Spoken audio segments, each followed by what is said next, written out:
it could be worth up to £4 billion a year. We'll hear more on this from Terry Alafat in a moment, but the government's aim with Tenant Cashback is to save landlords money and to increase tenant choice.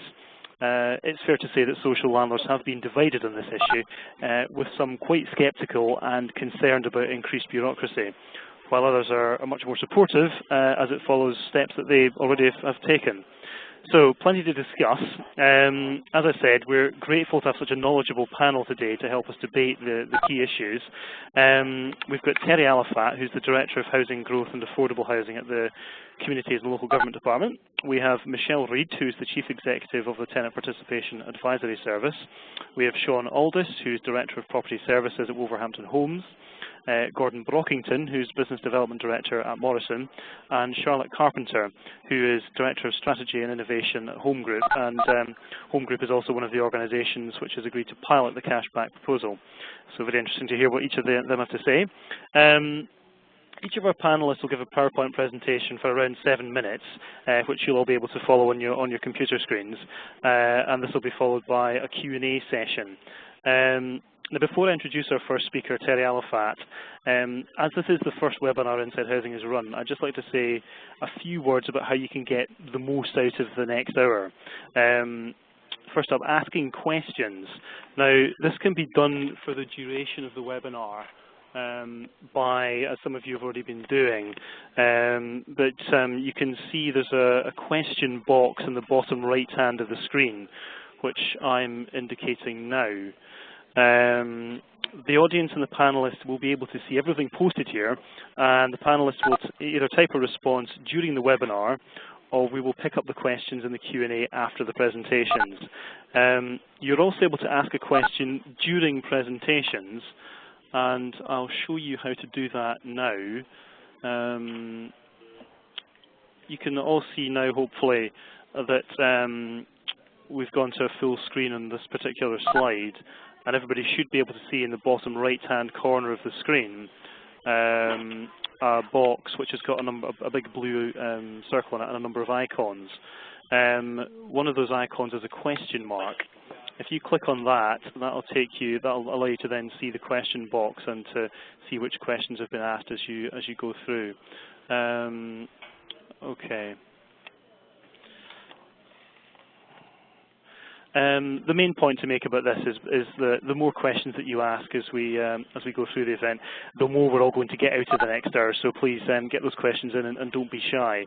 After the event, the webinar is going to be recorded and it's going to be available again in full on our website, insidehousing.co.uk. So if you'd like to revisit certain points or share with colleagues, then that's possible to do. Again, as this is the first webinar we've organised, I'd be really grateful if you were able to spare a couple of minutes at the end to complete our brief feedback poll, which, as I say, will appear at the end of the webinar. Okay, I think that's enough from me. I'm now going to hand over to our first speaker, the CLG's Terry Alafat. So, Terry, I'm just going to hand you control of the presentation.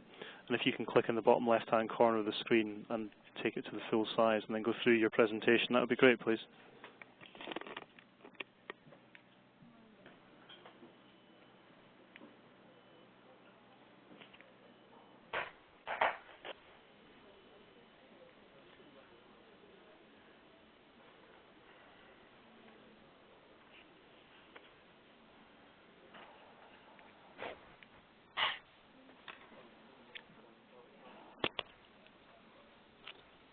Terry, are you able to do that? Stuart, I'm sorry, but my slides aren't coming up. There's, okay, bear with me a second, I'll just take this back.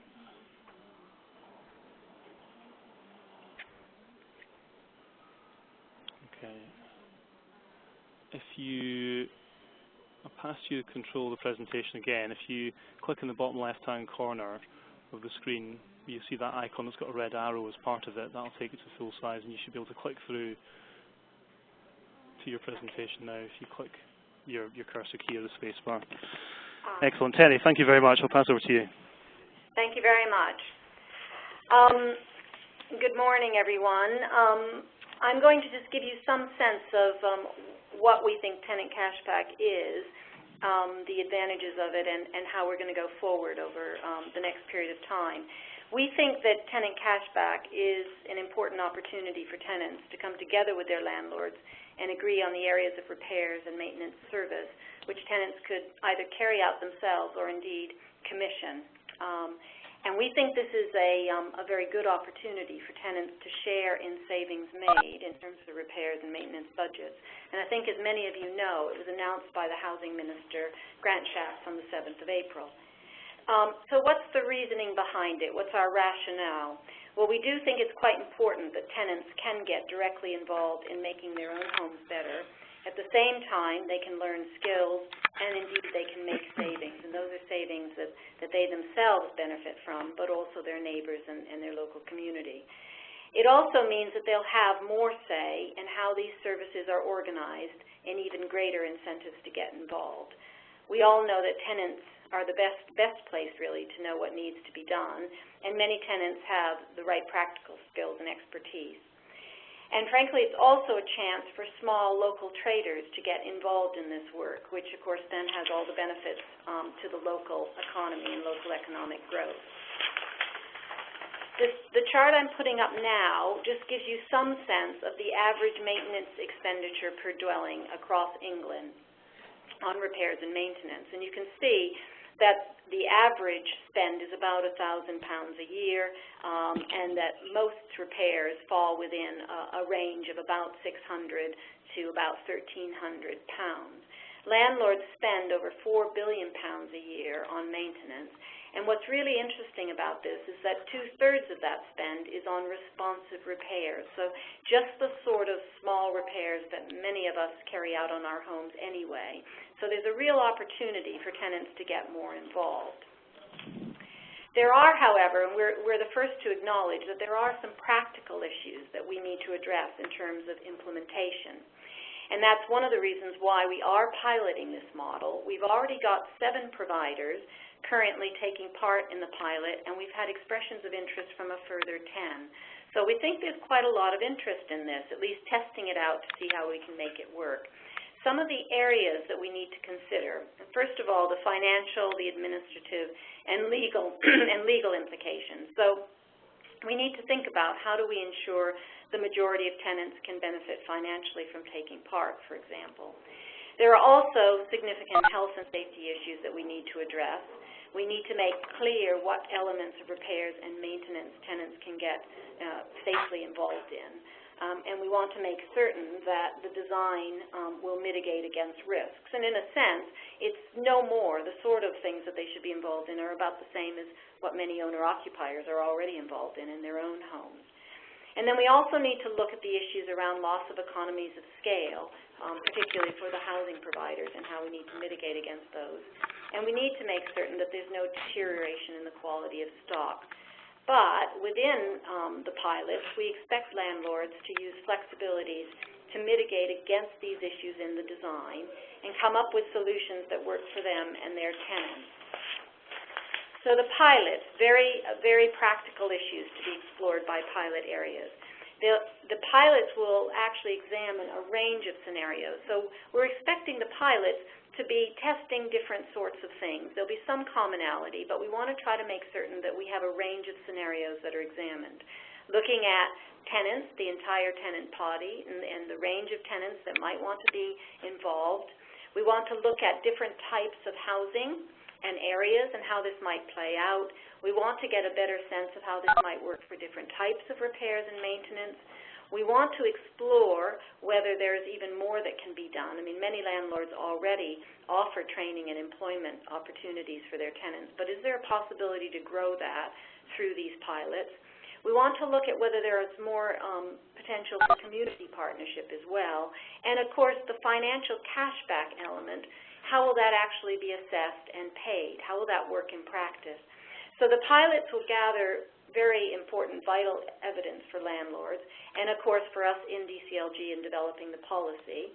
We anticipate that we'll evaluate the pilot's work in spring 2012, but in effect, I mean, it's a bit of action learning, I think, because what we'll want to do is consider interim findings in the meantime, and we'll try to facilitate and enable that kind of learning across landlords and tenants. So, in concluding, really, we're hoping to work with landlords and tenants on a model that will be flexible enough to suit local circumstances. We've reflected the intention to take this forward in the draft tenant involvement and empowerment direction to the regulator, which I think many know is now out to consultation. So we will obviously be very interested in landlords and tenants' comments in response to that. But what we do intend is that landlords should be giving opportunities for tenants to become more involved. So, invitation for landlords and tenants, start thinking about schemes now, and we would like even more local providers and tenants to join the pilot. Thanks very much. Terry, thank you very much for that. Okay, I'm just going to pass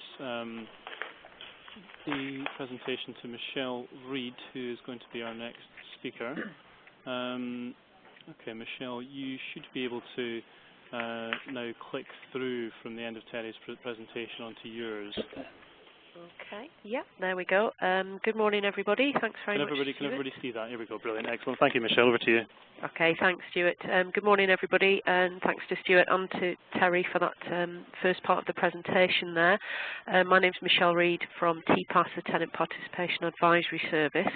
I'm just going to very, very quickly run through some of the issues that have been coming up to us at TPAS from tenants.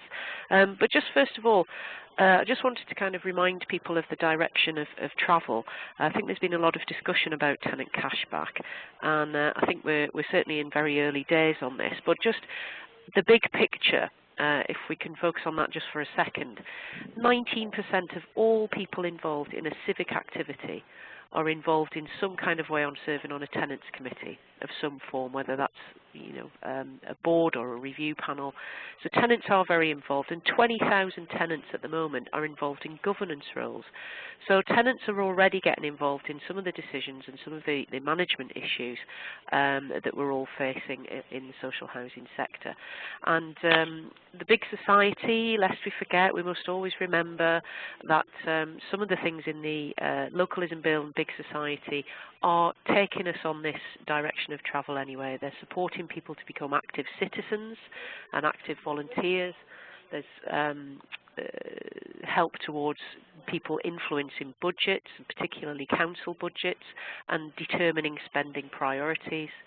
There's also a focus on developing neighbourhood management, and that includes particularly urban areas and rural areas. So the move towards tenants becoming more equal partners around the table is already there. And the other thing, of course, is that making sure that people are heard. Older people, younger people, people within social housing should have more opportunity to have a voice in their communities. Cashback from tenant perspectives. The first thing I think to say is that there is limited knowledge of proposals amongst the tenants that we've spoken to. Obviously there will be tenants involved in the pilot schemes, and that's great, and we're looking forward as much to the feedback from the tenants involved in those schemes as the providers to see how it works on the ground. But really we do need to get the message out there to tenants across the land. Let's not forget it does apply to 3.8 million tenants.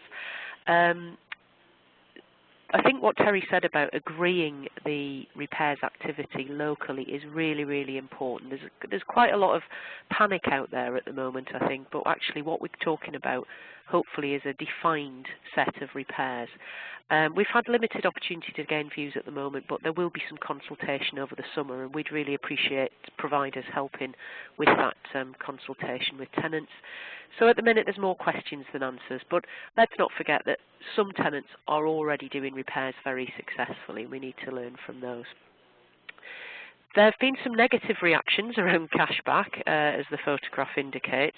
People are already rightly talking about the potential for increased management costs, the risk on all levels. That's not just about health and safety risk, but also the risk to stock and to tenants themselves. Will this have impact across the tenant community? What will be the impact on equalities? And some tenants have also said, well, isn't this what we pay our rent for anyway? Why would we want to take on doing our repairs? So there's mixed views across the landscape, which I think we can all relate to. There have been some very positive reactions on cashback as well, in terms of the increased control, that move towards personalisation that we've seen in social care settings. People feel that, you know, there'll be an increased response time for those small repairs. There's flexibility, there's potential savings, and I'll come on to that a bit later. But for us, I think the most exciting thing around the cashback initiative is around the impact it can have on the community and the community cashback ideas. We had some comments from people about handy person schemes. A lot of tenants have benefited from handy person schemes. They were keen to point out the lessons and to make sure that we don't lose handy person schemes within this. And handy person schemes have covered a whole range of things like odd jobs, small repairs, that importantly have reduced the risk of falls in the home. And I think we need to look outside of just housing expenditure and the savings that can be made on the health service in terms of falls. Doing small repairs can actually speed up hospital discharge as well, and again that makes an overall saving on the public purse. Home safety checks, you can often pick up things on home safety checks, etc. So there's a range of handy person scheme tasks that are already being done that may form the basis of a tenant cashback scheme.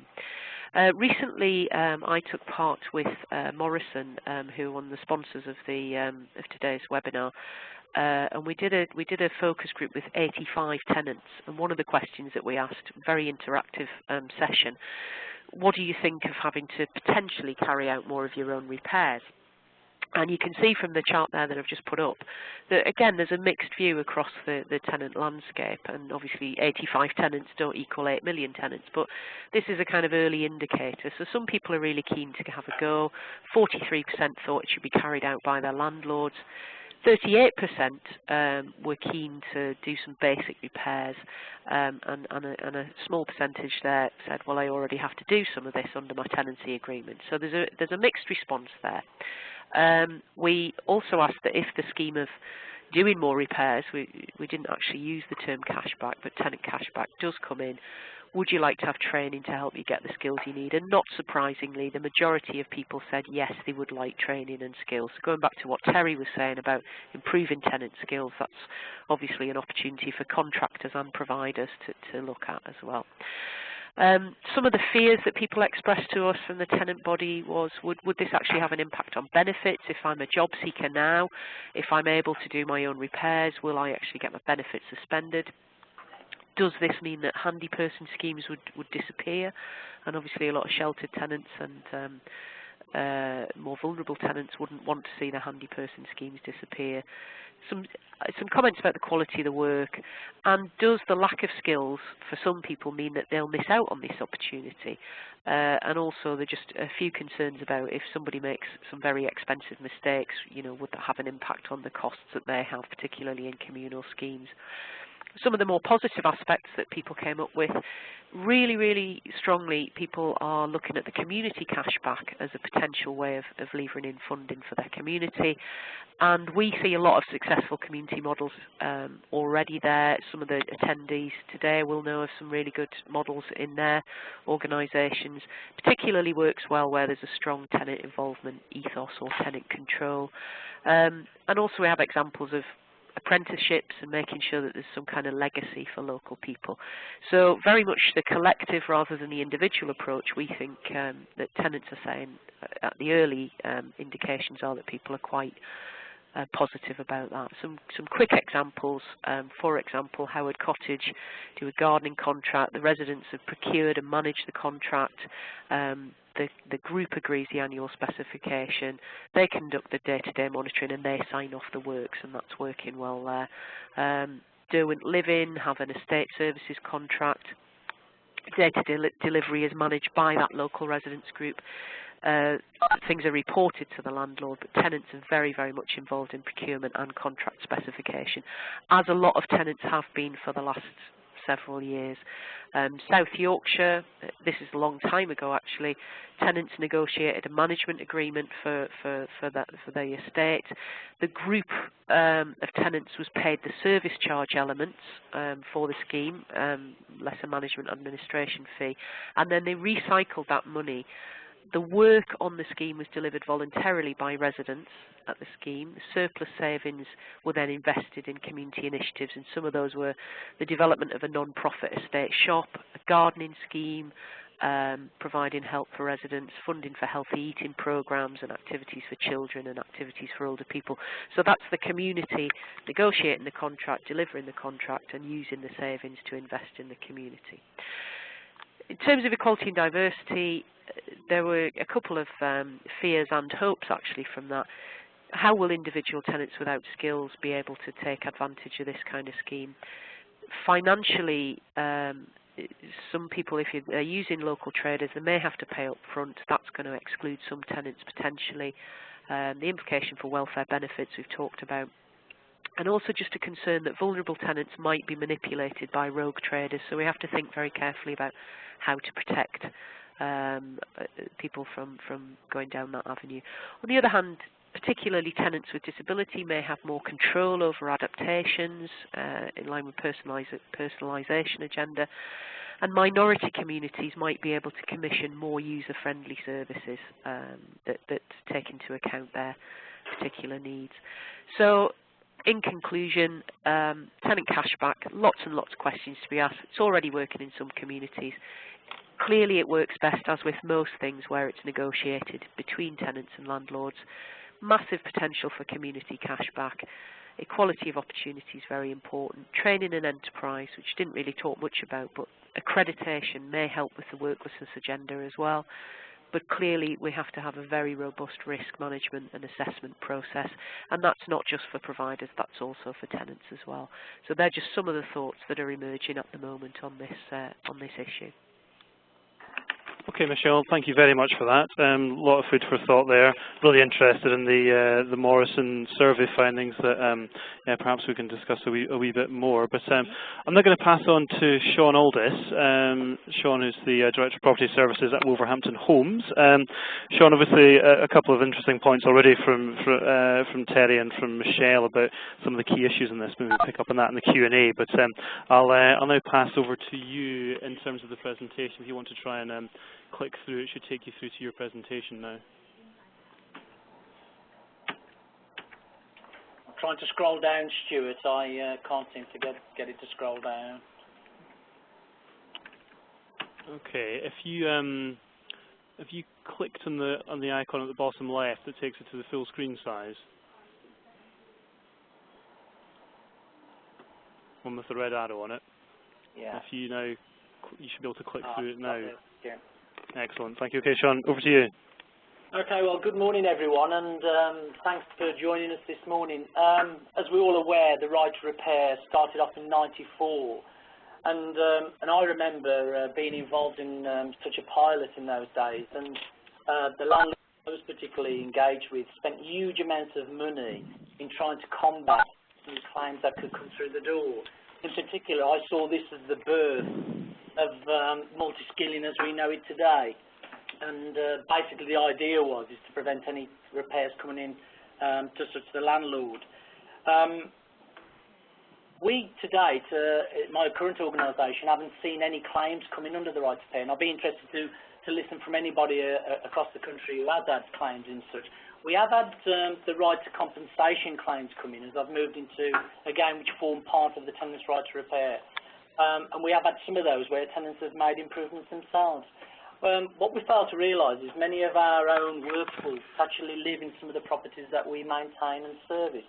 And from our customer profiling information that we retain at Wolverhampton Homes, there are about 3,000 tenants out of our 23,000 or so who do not make contact with us in any way, shape or form. And what we do is we use that to obviously form our tenancy audits and other issues that we have. You could argue that there are a large percentage of those 3,000 who undertake repairs themselves, which I don't pay for at the moment as a landlord. And under this new proposal, potentially, they could be sending in claims for me. So there are some issues which could result around there. The one on the compensation that I did pay out, it was a tenant who did ask for permission to fit their own kitchen, which they did, and it was to a very high standard, and they undertook the work themselves. And they did get a payment for us when they moved on later in life. So, you know, it can work, and it's all about landlords' attitudes to a changing environment. So what is Tenant Cashback? Well, we've heard from Terry and other speakers so far that it was announced by Grand Chaps on the 7th. The scheme's really to allow social tenants to undertake DIY repairs themselves, give tenants obviously more autonomy in the management of their homes and take a little bit more pride, really, I suppose, and be less self-reliant on the landlord. I would like to see the third bullet point there in my objectives, to gain the practical skills element, and I'll talk a little bit about that later on, because I see this as a method of upskilling potentially an unskilled workforce. Obviously, we've touched on health and safety, gas boilers, servicing and the like. We would wish to keep some of those, and the electrical landlords' obligations to electrical tests and inspections would be kept out of it. Again, working from heights, glazing and asbestos, we would need to make sure that our registers and the information that we pass to tenants regarding asbestos in their properties needs to be up to date. I have seen on some of the questions that have been coming in, well, where are the pilots? And we've heard from Terry this morning that there are several more coming on board. I can actually inform you that on the 15th of June, the CLG invited landlords to join the pilots. So those of you that haven't, I'm sure there's still time for you to make contact to the CLG to say that you wish to become a pilot.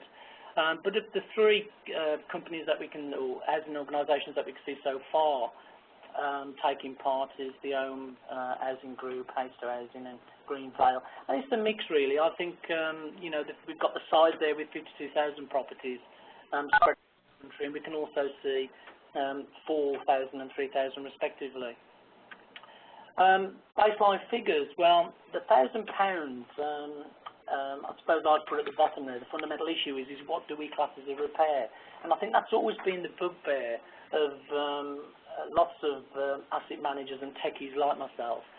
We've struggled really to come to grips with scheduler rates, single pricing for particular properties and the like. But our current housemark figure for response repairs, this is across around 30 or so organisations. The base price for response repairs is £386.78 per property.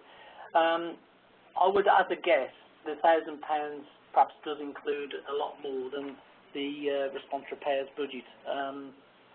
But again, looking at that, for me, at Wolverhampton, what we would need to consider before we start to move into cashback is look at repairs policies, what's included, what's not included in there.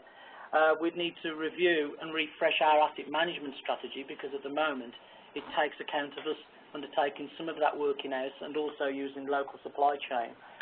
Let alone on cashback as well, and the letting of contracts and how this affects some of the ODU rules. And, you know, we'd then venture into TUPE. It's an absolute nightmare. I noticed, and I apologise before I mentioned the name, that in the questions there's a person, Umish Natalia, mentions vulnerability, and the issue there for me is that around 60% of our tenants, from our tenant profile information, are of a vulnerable nature or class themselves as a vulnerable nature.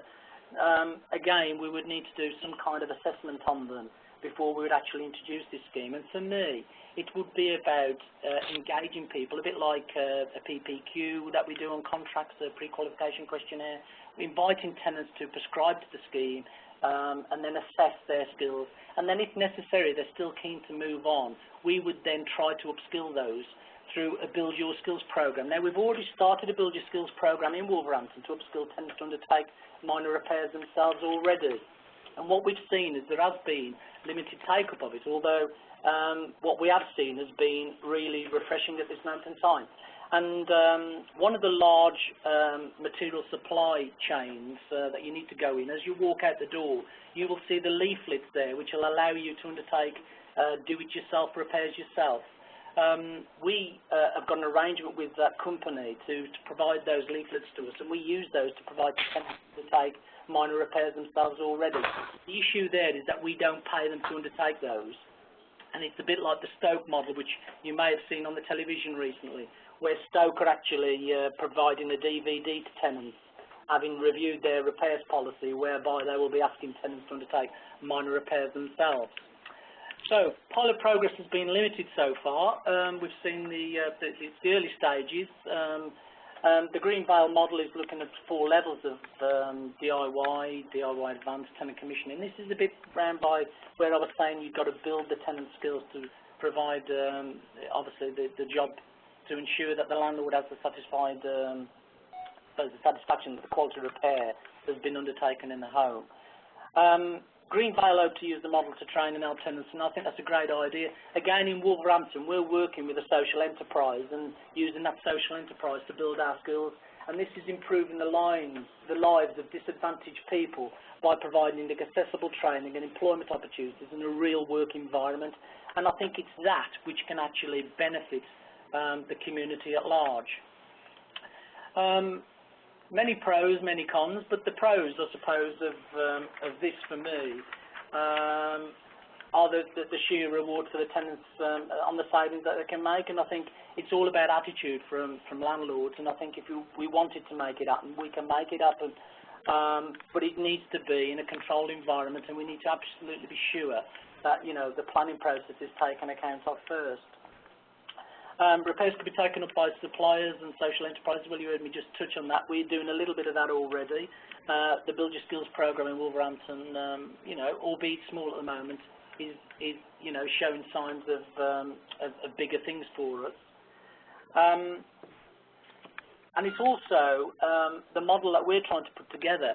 We're looking at our contracts where we can cherry pick particular elements of work out of those contracts to allow less skilled to undertake that work.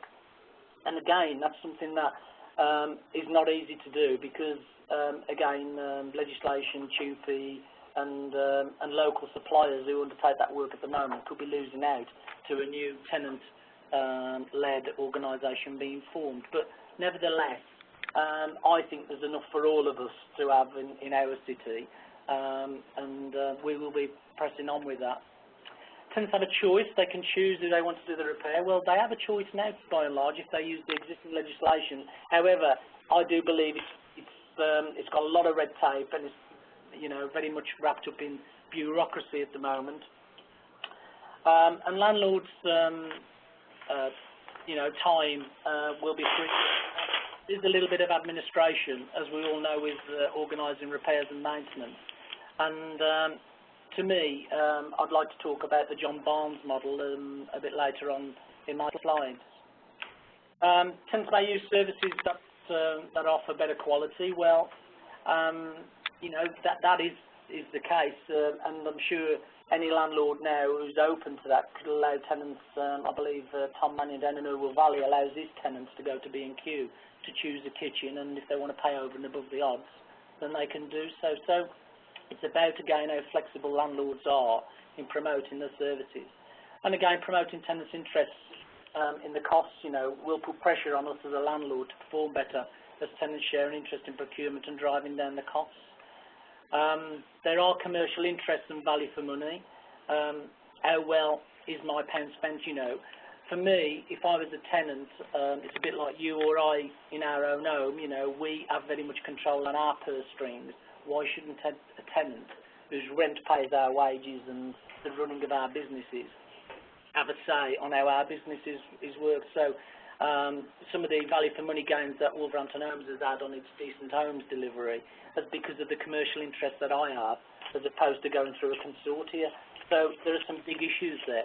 And while I touch on consortia, you know, government have provided £33 million worth of investment to support consortia, and the impacts of tenants undertaking repairs on consortia, well, who knows what the outcome of that will be.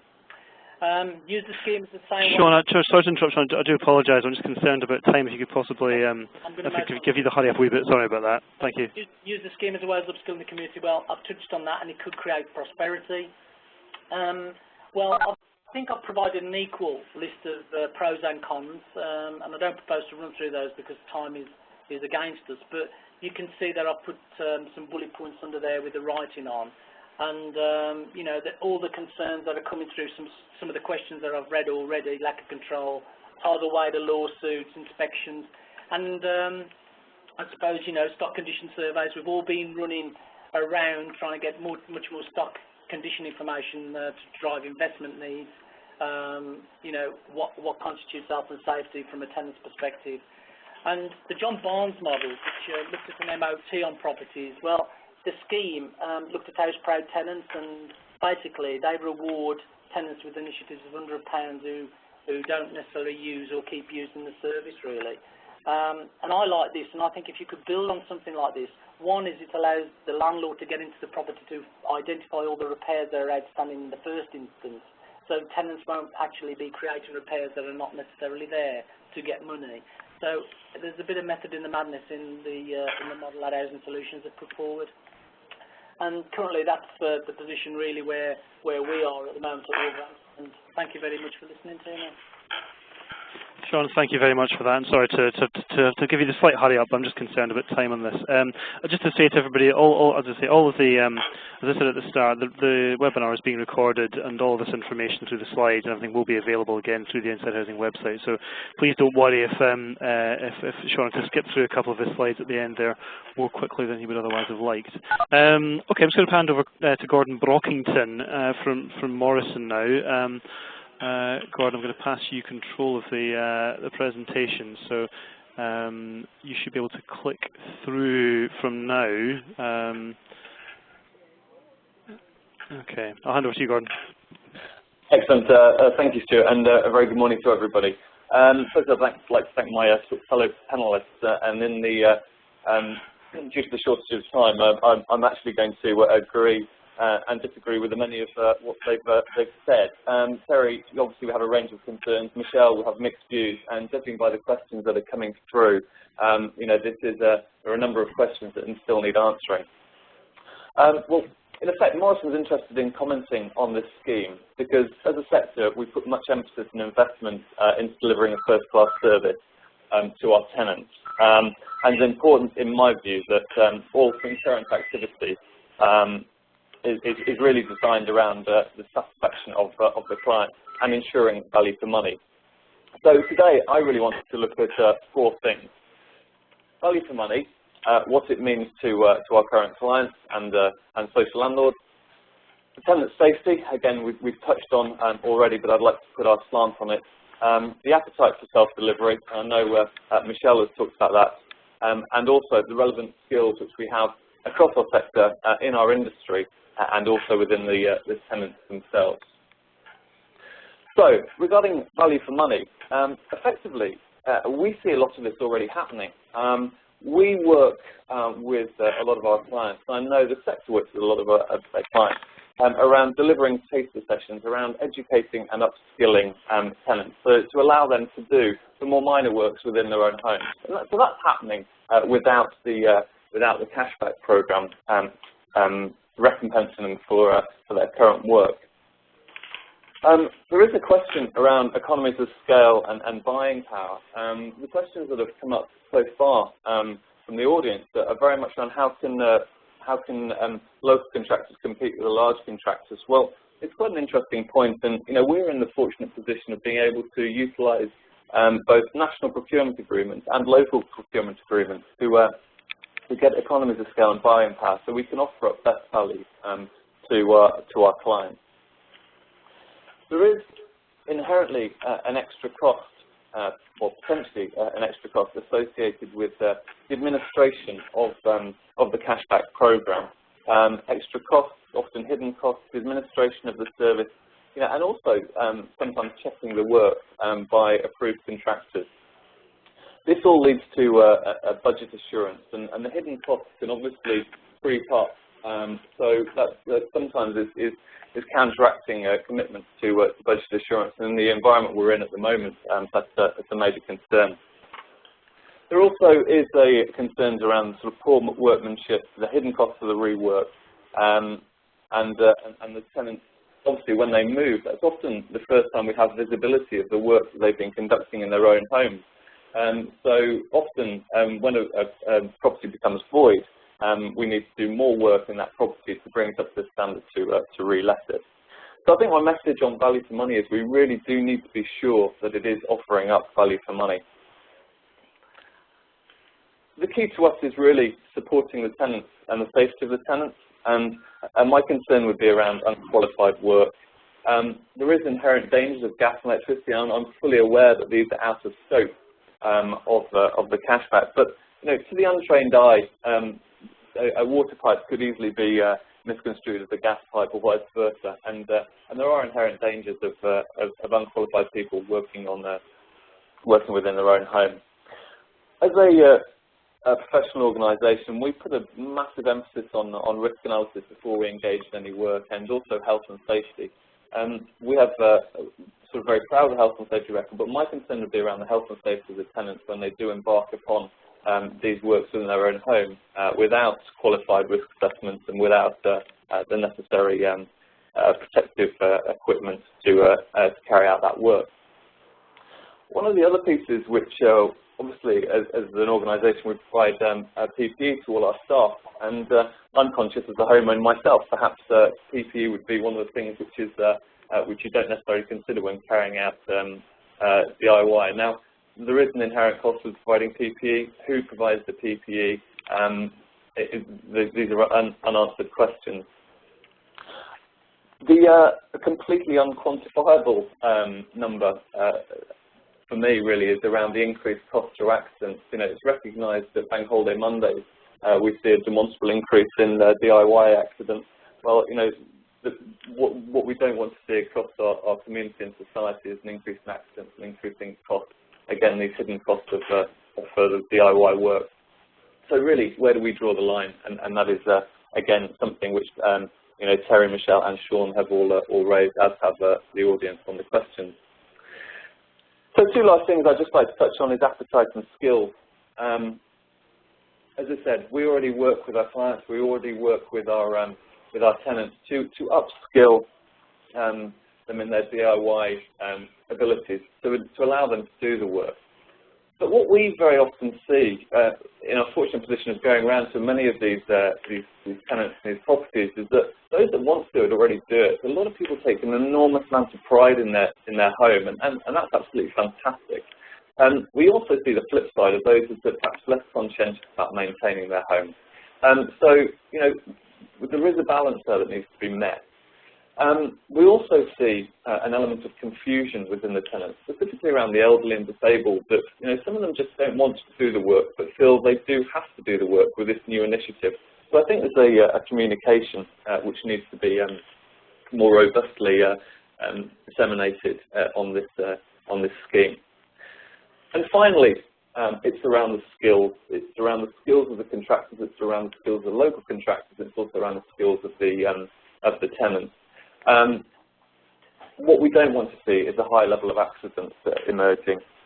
What we don't want to see is unqualified people. As I said, gas is not in this, but we need to make sure that all the relevant qualifications and certificates are in place before people commission the work. And the governance and compliance around that, as Sean was talking about the asbestos register, it's absolutely key that we understand that and have visibility of that.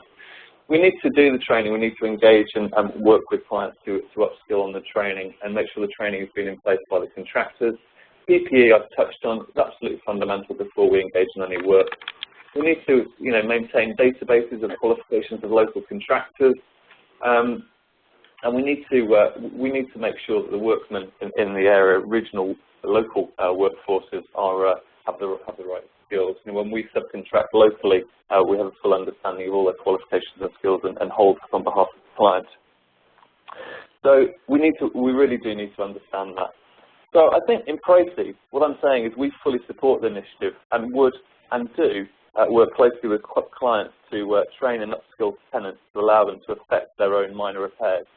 However, I would heed caution by allowing wholesale DIY initiatives to take place, increasing the risk to our tenants and stock value of our properties by unsafe practice and poor workmanship.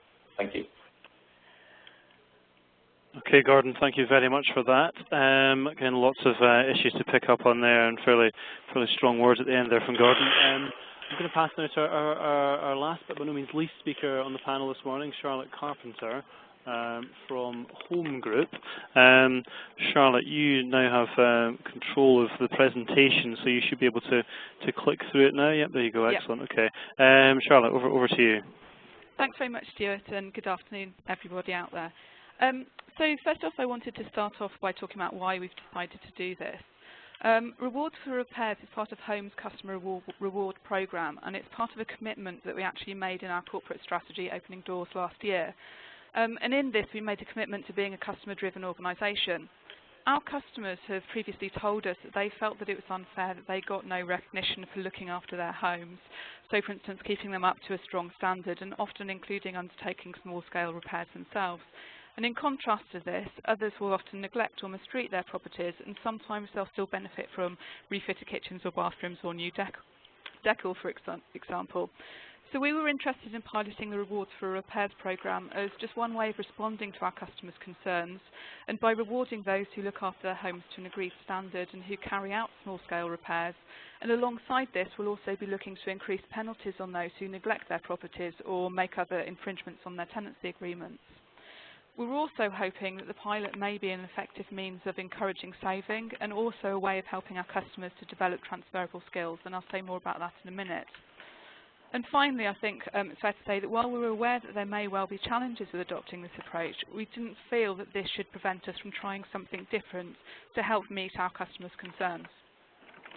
So turning to look at how this will work, in our pilots, customers will receive a reward for maintaining their property to a given standard rather than being paid or receiving a reward for specific itemised repairs.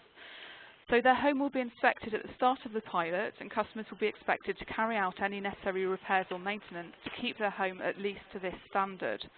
And the types of repairs and maintenance that customers would be expected to carry out would include, for instance, fixing leaks and unblocking drains, internal painting and decorating, fixing door handles, locks and other fixtures and fittings, or external maintenance, ensuring even paving within their grounds, things like that. Excluded repairs would include anything involving ladders, anything connected to gas, electrics or mains or stored water, and also any screwing or drilling into floorboards or internal walls. We've actually got quite a specific and very detailed list of what would be and what wouldn't be included within this scheme. We're aware that not all customers would feel comfortable undertaking all types of repairs included within this list, and partly for this reason we're partnering with B&Q and offering training via them in their stores, and also we'll be working with B&Q and another provider to provide online training for some more basic types of repairs and maintenance and so forth. So looking now at the form that the pilots will take, the form of our pilot has been driven by Home's National Customer Panel. I think it's important to say at the outset that what we're doing has very much been driven and shaped by our customers and their input. And we've designed 3 different models to test their impact on the success of the reward scheme.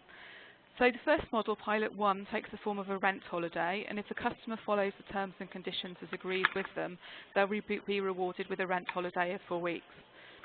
Pilot 2 is a cash reward in advance, and this is designed to overtly tackle the potential issue that some customers are working on very tight budgets and might be able to afford the outlay for some of the materials used to make necessarily repairs, etc.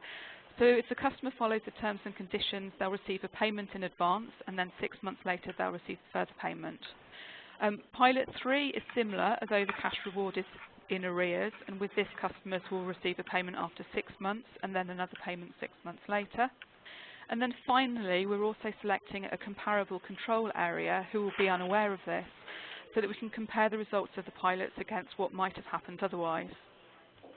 I think it's also worth saying that in addition to these pilots for individual properties, we'll also be looking to take forward some community-wide neighbourhood improvement projects as part of this scheme.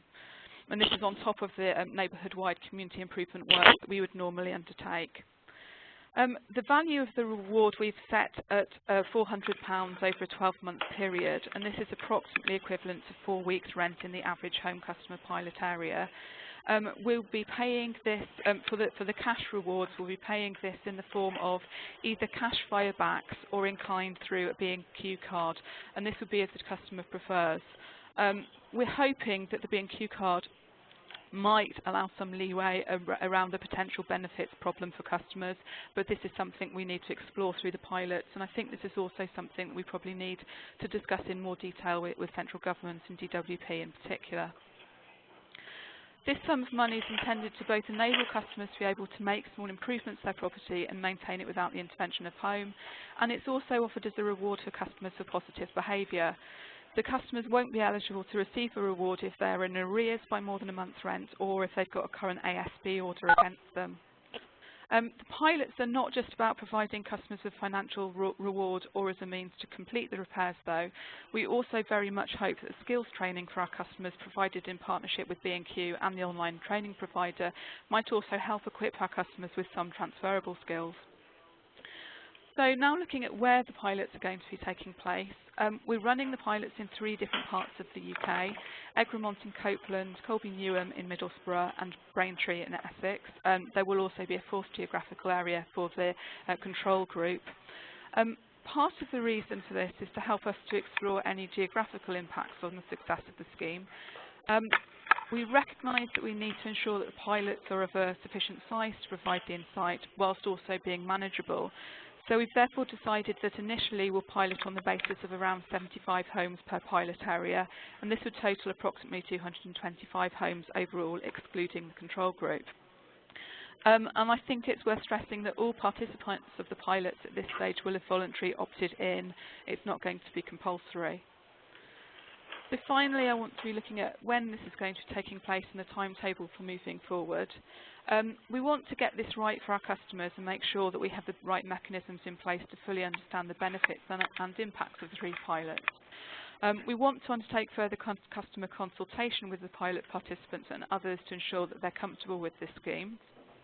So we've already consulted with our National Customer Panel and Inspection Team, who I've said have helped shape the form that these pilots will take. Moving on from here, we'll be issuing letters and information packs to the affected areas.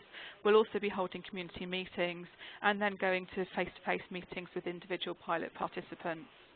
And in order to allow enough time for this consultation to run through properly, we plan to go live in the autumn, and from there the pilots will run for a 12-month period. Any plans that we've got to roll this scheme out more widely, or the form that a permanent scheme might take, will very much depend on the outcome of the pilots, and we're looking to evaluate the pilots on the basis of improvements in the property, cost to repair, overall value for money and customer satisfaction. So finally, I think in conclusion, while we know that there are likely to be some challenges in implementing this approach, and a number of these have already been flagged up so far, we don't believe that this should prevent us from trying, as the pilot will address issues around fairness that we know are very much important to our customers. Thank you. Thank you very much for that, Charlotte.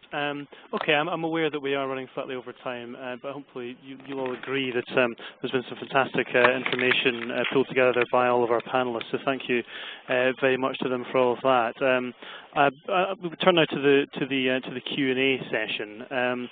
I have to say initially thank you all very much for participating so freely in this. I mean, there are unfortunately far more questions here that we can possibly get through. However, we will do our best. I think we are going to run slightly over the time, so if you do need to leave us, just like to reiterate, this will all be available again. The webinar will be recorded and available again on Inside Housing's website, so do please check back for that if you want to make sure you don't miss anything later on.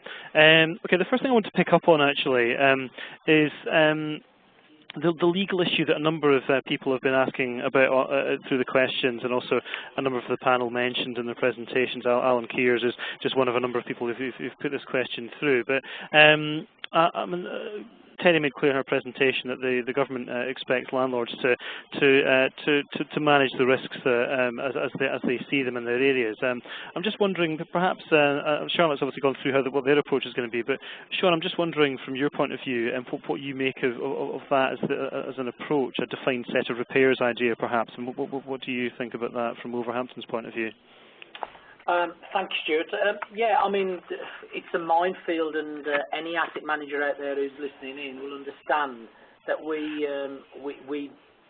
as asset managers are absolutely engaged totally with huge amounts of health and safety requirements that we have to do. But to go back to the basic tenancy agreement, which I touched on, I mean, it clearly says in there that the council must keep in repair through the term of the tenancy, from the tenancy starts under the Housing Act of 1985. You know, we have repairing obligations to ensure that those houses are in good repair, and there are further obligations from health and safety. But to be honest with you, I think at first it's no more than what we'd expect a good tenant to undertake, and use those skills to build on. The only problem I have is the asbestos. You know, it's been a huge issue for landlords to get to grips with, and we wouldn't want tenants to start to undertake and rip out areas in their property which obviously could be contaminated with asbestos. So we do have some work to do before we allow people to let loose, really. Okay, no, thank you for that, Sean. I mean, Terry, I mean, obviously you'll be aware of the impact assessment that was published last week by the department, obviously, which acknowledged that the cashback scheme may lead to, and I'm quoting here, an increased risk of injury to tenants. Gordon Brockington obviously made the point during his presentation that this would be of primary concern to contractors in terms of this aspect of things. But I mean, how do you respond to that point around just the level of risk that tenants are potentially being exposed to, and also landlords' liability for that? I think, as I was saying in my presentation, is we are aware that health and safety is one of the key issues, and that what we would expect in the design of the pilots and to be tested was to basically take that into account and obviously design a scheme that does fulfill the health and safety obligations of the landlord. I mean, I think it's interesting, the point that was just made about the defining of what we're talking about, and the sort of, it's no more than what we would expect a good tenant to do. I mean, we're thinking the same thing, although obviously going to be very open to hear back from the pilots and from landlords and tenants about what they think should be done. But we would expect health and safety requirements to still be part and parcel of this. This is no different than any other landlord obligation, really, taking it forward. Okay, no, thank you, Terry. One further thing, actually. I mean, there have been a number of questions again coming through around the potential costs spent per property of on repairs and maintenance over the course of a year. It'd be interesting to get your view on. Because obviously, I know when the policy was launched, there was talk about an average of £1,000 a year, which a number of questioners have questioned that figure. But I'm also wondering, as another part to that, and I think this was touched on by Sean, I think, but the extent to which labour, which is currently provided by tenants in conducting DIY in their properties effectively for free. I'm just wondering if you have any view on how much you would expect that potentially to be costing social landlords if people start billing for those repairs that they currently don't. First of all, just to clarify on the figures, I think they are compatible. The figure in the graph that I put up was the average cost of all repairs and maintenance.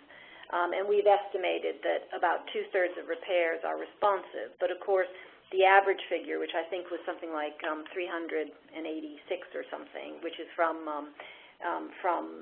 the landlords, they're not necessarily at odds. If that's an average cost of response repairs, we have to get even better information on all of this. But they're not in conflict, because the graph I put up was the overall average of repairs, and it may very well be that even if 2/3 of repairs are responsive, they may be of lower value compared to the overall. I mean, that's what I would expect is the difference in the figures. So it'll be interesting coming out of the pilots, really, how much savings could be delivered, and in terms of a tenant cashback. And I think probably what I was very interested in, just on that one point, was what Michelle was talking about, some of the community initiatives and some of what's already being done by some landlords. And it is quite interesting to think about whether that this isn't just about individual tenants, it's about the communities as well. And are there efficiencies and improvements in services that can be done in a different way by getting tenants to be working together? I think the key thing as well that we've been thinking about is the extent to which the schemes can be designed so they're cash neutral to landlords. Because I think this is one of the issues. I've noticed some of the questions are coming up with the, questions about, is this value for money? If you go with small contractors, is it going to be the same value in terms of large contractors? And I think we'd like to see that the schemes are at least cost neutral so that there is a payback to tenants. But if we could also get some of those other benefits that we've been talking about in terms of skills and community engagement, people feeling, that they're able to have more control over the repairs in their homes, well then, net, there's more benefit to cost to the overall scheme. On this issue of the do-it-yourself for free, that's very interesting, really.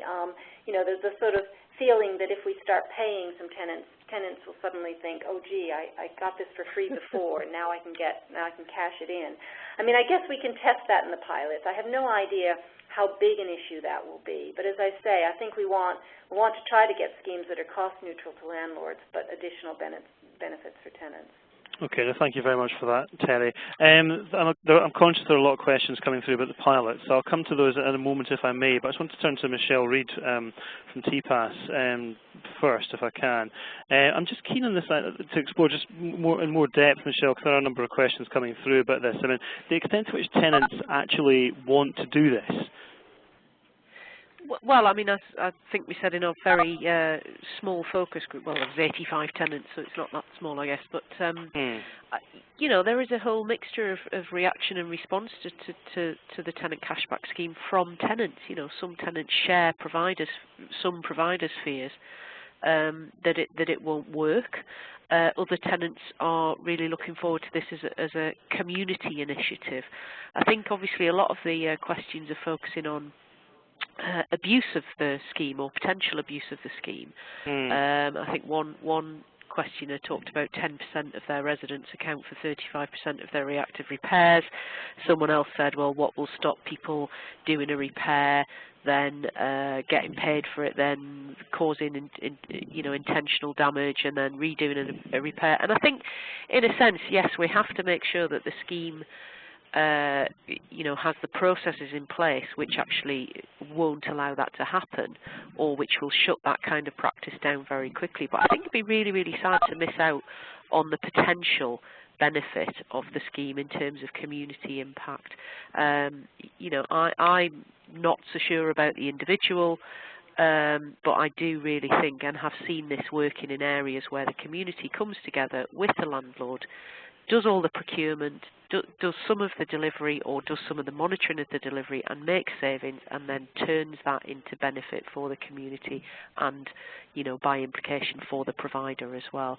So I think we've absolutely got to manage abuse of a system, as you have to manage in any case, but for those tenants who do want to get involved in this, I think there's some really good opportunities for some good agreement on the ground to make real impact, and we've seen that happen. Okay, thank you, Michelle. And obviously, you touched there again on the community cashback aspect of this. I'm interested to actually come to you, Gordon, if I can, just to look at the point around economies of scale.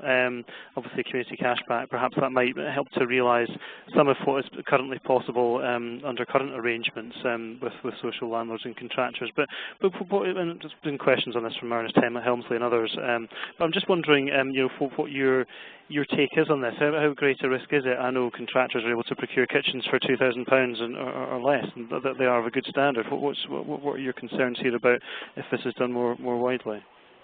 Yeah, I think there's a couple of things. We go through, in order to become an approved supplier or contractor, we go through a very robust procurement process. And that is, in order to be successful, we need to utilise both a regional supply chain and a national supply chain. And it's incumbent upon us with our buying power to drive best value for the client. So that's an important part of what we do. Leveraging the throughput of sales to our subcontractors and offering that saving up to the clients, and that is how they get best value. And it's not rocket science to know that smaller contractors don't have that buying power, so we do get best value. So that's key. I think the only other thing I wanted to emphasise really was again around the hidden costs. So we go through a very robust procurement exercise which covers not only financials, but it covers all aspects of our business, including health and safety record. And I'm just very conscious that we go through all these hoops in order to become a supplier, and that might be, the value of that may be diluted by engaging with non-governed local contractors, which may not offer the equivalent service to our tenants, and that's just caused me a bit of concern. Okay, thank you for that. Yeah. Sorry, Gordon. Thank you very, very much for that. I just wanted to turn quickly to Charlotte, if I may.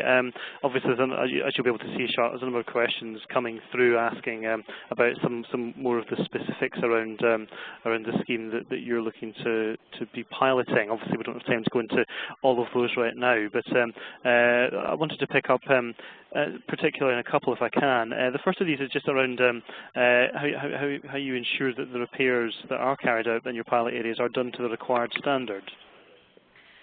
Yeah, as I said, well, actually, I think it's firstly worth saying that the repairs that are covered are repairs that by and large customers are expected to carry out themselves in any case. So to a certain extent, this is rewarding customers for doing those repairs and also sort of enforcing that does happen moving forward. In terms of ensuring that they're carried out to the required standards, firstly, up front, as I said, we'll be providing training to customers so that they've got support for doing this. And then secondly, in terms of sort of the enforcement angle, we will be inspecting properties prior to customers entering the pilots, and then at periodic intervals thereafter, so that we're able to check that the repairs have been done to the standard that we would want them to be completed to. I mean, this is something that we'd very much need to monitor going through the pilots to check that this is happening on a regular basis. Right. Okay. So you just have to see how that goes basically through the pilots, right? See. Okay. Well, that'll be again. I think that's quite crucial for this, and also the point around how we ensure that tenants aren't exploited by people. Does that fall under the same verification process you talked about? Yes, I think so. I mean, in terms of it's not sort of large-scale repairs that we're asking people to undertake here. It's not something that has been flagged up to us so far by our customers, but it's obviously something that we would be keeping an eye on. And if it's, I mean, we're working with three pilot areas with relatively small numbers of houses involved, so we think we should be able to keep quite a close eye on sort of how it's going and what's happening, and sort of nip any potential issues in the bud as they emerge. And as I said, we'll very much be working very closely with our customers, and also carrying out inspections on a regular basis. Okay, all right. And just one final thing, actually. Obviously, one of the key drivers around this is to try and look at whether or not the training aspect of this can allow tenants and residents to perhaps pursue a career in certain areas. I'm just wondering, and obviously Gordon talked about this as well, but I'm just wondering the extent to which you've sort of seen that happen in practice when you've been doing this to date. We haven't started the pilots yet. The pilots will go live in the autumn. So in terms of actually that happening as a result of this, that's yet to happen. Okay, there are other things that Home Group is doing, though, to try and encourage our customers to develop transferable skills. And we do have some successes in this area, so this is something that we're reasonably confident could actually happen for those customers who are seriously interested in developing some strong transferable skills. Okay. I'm sorry, but Gordon, presumably you agree with that then, do you? You think that people do come through, and it does work for some people to come through and pick up work having been through some training programs? Yeah, we commit to apprenticeships through working in the community, and yeah, absolutely. If we can encourage people to come into the industry through taster days and ultimately come through apprentice schemes and work for us, we'd absolutely wholly encourage that. Okay, brilliant. I just wanted to pick up one further thing around the cost savings that are being monitored in pilots. Obviously, the timetable that Charlotte talked about, I'll maybe come back to Terry on this actually, the timetable that Charlotte talked about was obviously a year from this autumn. I'm not quite clear as to when the intention is to look at rolling the scheme out more widely. I have heard April next year being mentioned. I don't know if that's correct or not, Terry. But I'd just be interested in getting a sense of how you ensure that the feedback from the pilots and in the areas of things like cost. Again, there's a number of questions coming through just now asking about regular updates and things like that. I mean, can you just explain a wee bit more about some of the timings and how you hope to take into account the results of the pilots? Yeah.